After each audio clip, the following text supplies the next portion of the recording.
Welcome back to a new post today, and let's continue with the day 11 where I had stopped for June 1st for your preliminary important points, upcoming preliminary examination of 2025. And let's quickly get into the issues. So we have on that very day we were just nearing the poll results, and the most important thing that was in news was the exit polls and the opinion polls. Now opinion polls and exit polls are very crucial for understanding the voting behavior and also predicting the outcome of the Lok Sabha election. So now we are already out with the election results. Opinion polls are conducted well before the elections to gauge the public voting intentions. Media houses, research firms and academic institutions carry out these surveys. While opinion polls provide a snapshot of the political climate, they have limitations. Inaccuracies can arise from sampling errors, response bias and last minute shifts in the voting behavior as well. Exit polls are conducted immediately after the voters leave the polling stations on the election day. So these surveys ask the voters whom they voted for, offering a more accurate prediction of the election outcome. So both opinion polls and exit polls play a very crucial role in gauging the nature of the electoral trends in that very particular region. So this is the difference between exit polls and opinion polls. And the next most important is about the GST, which is about 1.7 lakh crore in the month of May. Now the GST stood in the month of May 2024 stood at 1.73 lakh. It was 10% less year-on-year growth, driven by strong increase in domestic transactions. So the GST is divided into central GST, state GST, integrated GST, and apart from that we have cess collection as well. So these are the four things that go on to calculate your GST, and GST was included in July 2017, and so in 2023 we completed 5 years of GST, and according to the GST law there is a compensation fund created to compensate the states for the revenue loss which ends at the 5-year period. So this is one of the most important issues.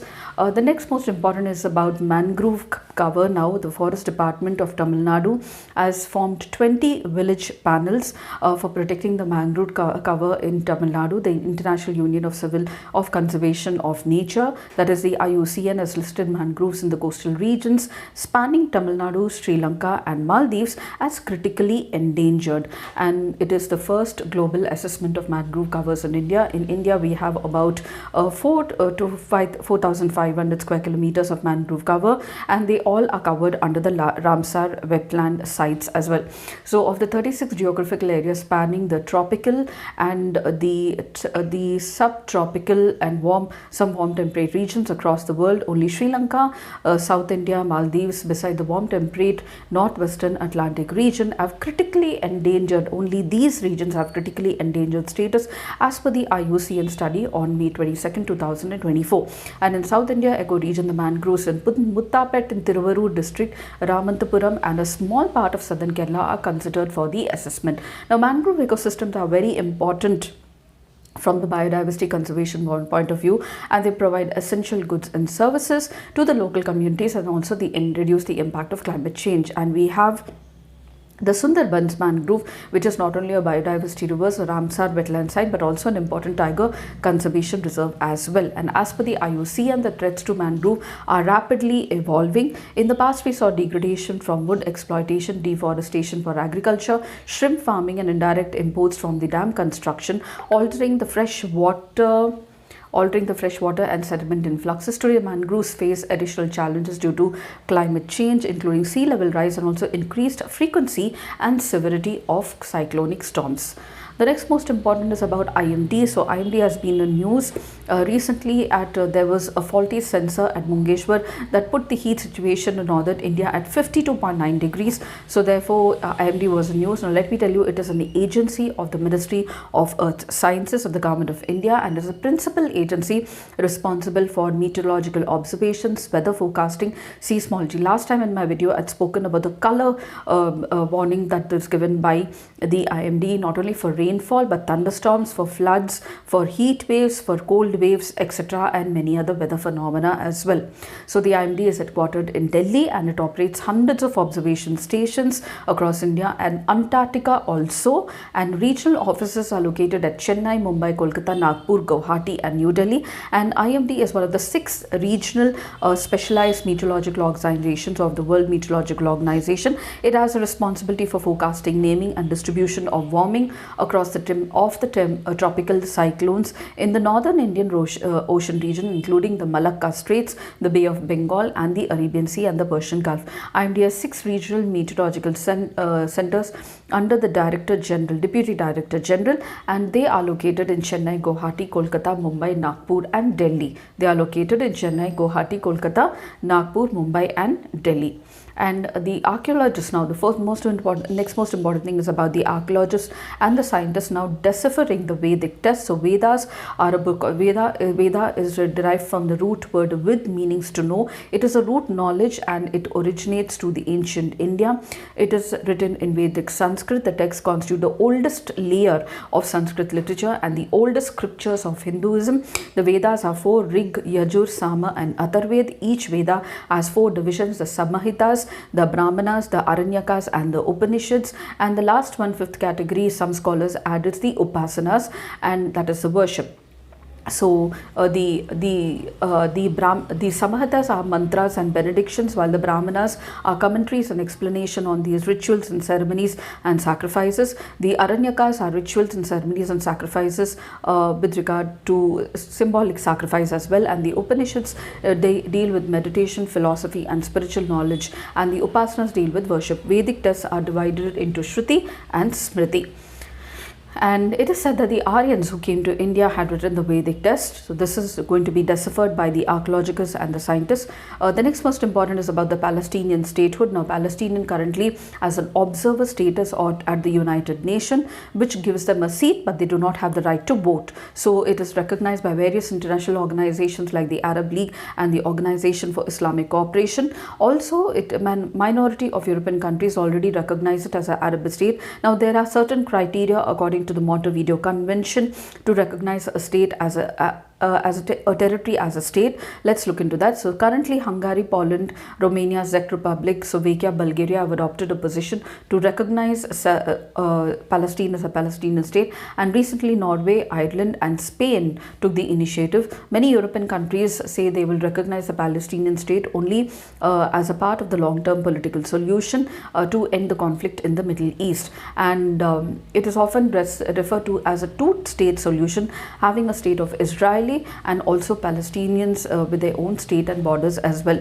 So the European countries and the US differ on when they should recognize a Palestinian state. Norway, Spain said they would formally recognize a Palestinian state along with the Ireland. Now, there are no binding rules upon any country how they should recognize a state, but international law just does provide some criteria, and that is called as the Montevideo Convention. It is signed by 20 countries of North and South America in 1933, and 4 criteria are that a state should have a permanent population, a government, a defined borders, and the capacity to enter into relation with other states.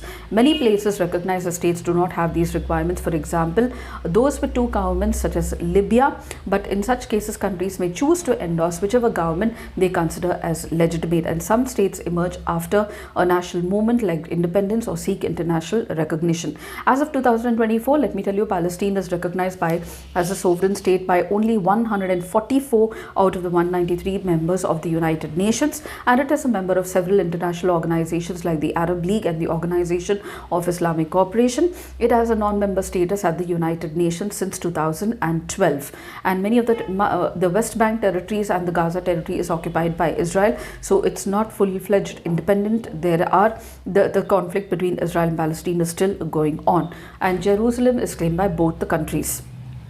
So, gender sensitization panel, according to the Sexual Harassment of Women Workplace Act 2013, there should be an internal committee in any organization that has an employee of more than 10 persons, and all the public bodies and also the organs of the government. Recently, Supreme Court constituted a gender sensitization committee with 12 members, and the chairperson, Justice Seema Kohli. It constituted a gender sensitization and internal compliance committee under the Gender Sensitization and Sexual Harassment of Women at the Supreme Supreme Court of India Regulations 2013. So this is to deal with sexual harassment of women at workplace, and it is compulsory for all the government organs and bodies to constitute internal panel complaints committee to deal with sexual harassment of women at workplace. So this is one of the steps taken to ensure safe workplaces. So these next one is Central Water Commission. Central Water Commission is a technical organization of the India within the domain of water resources and functions as an attached office of the Department of Water Resources, River Development and Ganga Rejuvenation under the Ministry of Jal Shakti. The commission is entrusted with general responsibilities of initiating, coordinating and further the consultation with the state governments concerned with the scheme of control, conservation and utilization of water resources for the purpose of flood control, navigation, drinking water and hydropower development as well.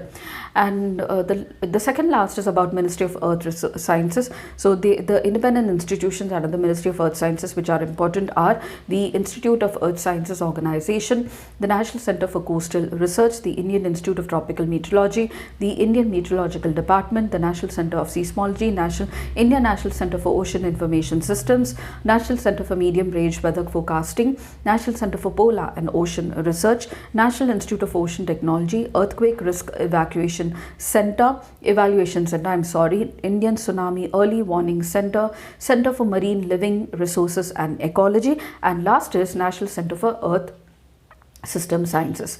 And the last one is Mullaperia Dam. So we know that Kerala is constructing a new dam now to replace the in addition to the Mullaperia Dam. Now this the Mullaperia Dam is derived from the name of two rivers, that is the Mullayyar River and the Periyar River, and it is situated in Kerala, but it is controlled and operated by Tamil Nadu. It is located on the Periyar River in the Idukki district, and it was constructed to divert the river water of Periyar, which flowed into the Arabian Sea towards the Bay of Bengal, to provide water to the arid rain shadow region of the Madurai in Madras Presidency, which was in dire need for great supply of water than the small river Vaigai could actually provide it. So the Vaigai flows there, but it was not sufficient to provide the region with water, and therefore they diverted the Periyar water to the Tamil Nadu region, to the Madras region, to the Madurai region of Madras Presidency, now Tamil Nadu. The dam created the Periyar Thekkadi reservoir, from which water is diverted eastwards via a tunnel to augment the small flow of the Vaigai River, and the Vaigai was dammed by the Vaigai Dam to provide source of irrigation to large tracts around Theni, Dindigal, Madurai, Sivagangai and Ramantapuram districts. Now the dam is located in Kerala and on the Periyar River, but is operated and maintained by Tamil Nadu. It is on the confluence of the Mullayyar and the Periyar River. The Periyar National Park in Thekkadi is located around the dam's reservoir, and the height is about 53.6 meters. Also, it was constructed between 1887 to 1895 by John Pennyquick, who reached an agreement to divert the waters of Periyar eastwards to Madras Presidency, that is the present-day Tamil Nadu. It is located 881 meters above the sea level on the Cardamom Hills of the Western Ghats in Thekkadi, Idukki district of Kerala, and it is located east of Kochi. So these are some of the details regarding the Mullaperiyar, which is a bone of contention between Kerala and Tamil Nadu whenever summer approaches and whenever the dry season starts, or we do not have sufficient monsoon rainfalls happening. So these are few of the points which I wanted to share for you for your prelims for June 1st, and I hope this was really helpful to you all. If you did, please do like, share and subscribe, and don't forget to comment at the end of the video, and I shall see you in another new important post with some more important issues for the day, and until then, it's happy learning.